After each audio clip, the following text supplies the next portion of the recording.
See this little tiny robin over there? He's gone away again. He keeps popping up and down to catch all the little insects because I'm digging up the compost here. He's really cute. There he is. Oh, hello. You see him there? He's just watching me. Hello, little robin. Now, little clever robin.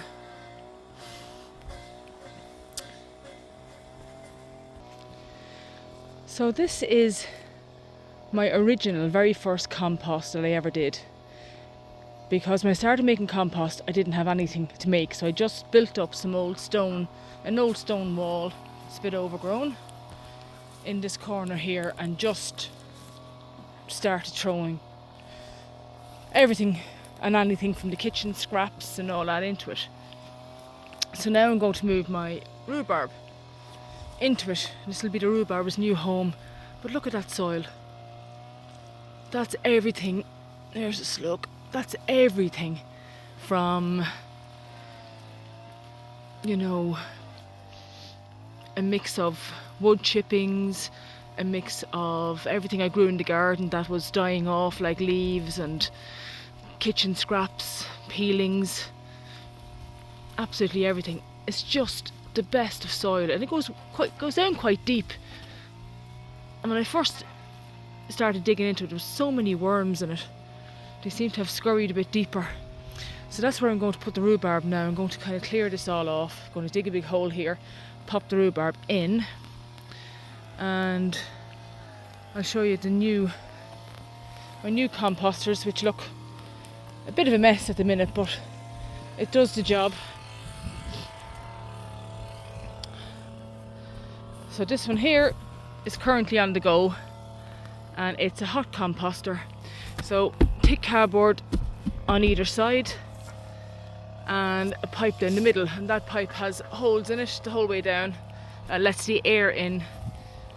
So I've one kind of roughly covered here that's rotting away down there, a bit of grass on top, and then I've another one here which is just mostly wood chip that I mix into it.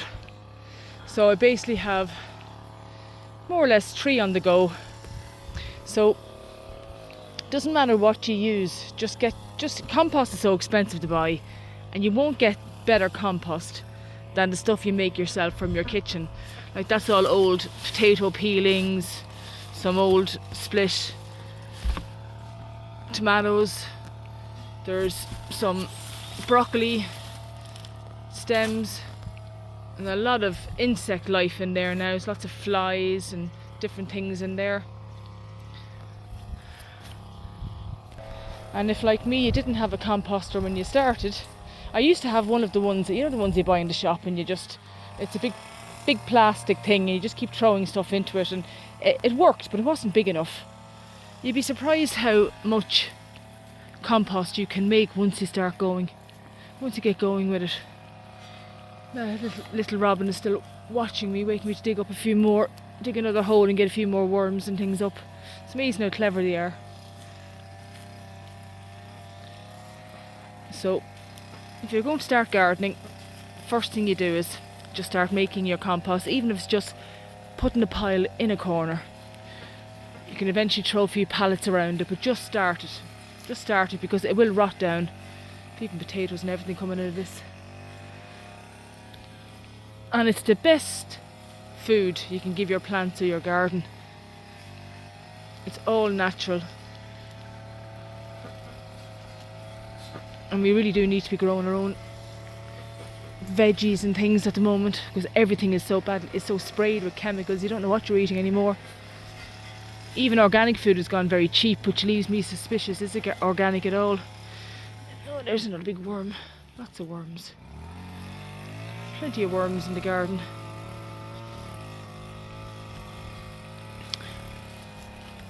Now, so I'm just going to keep going.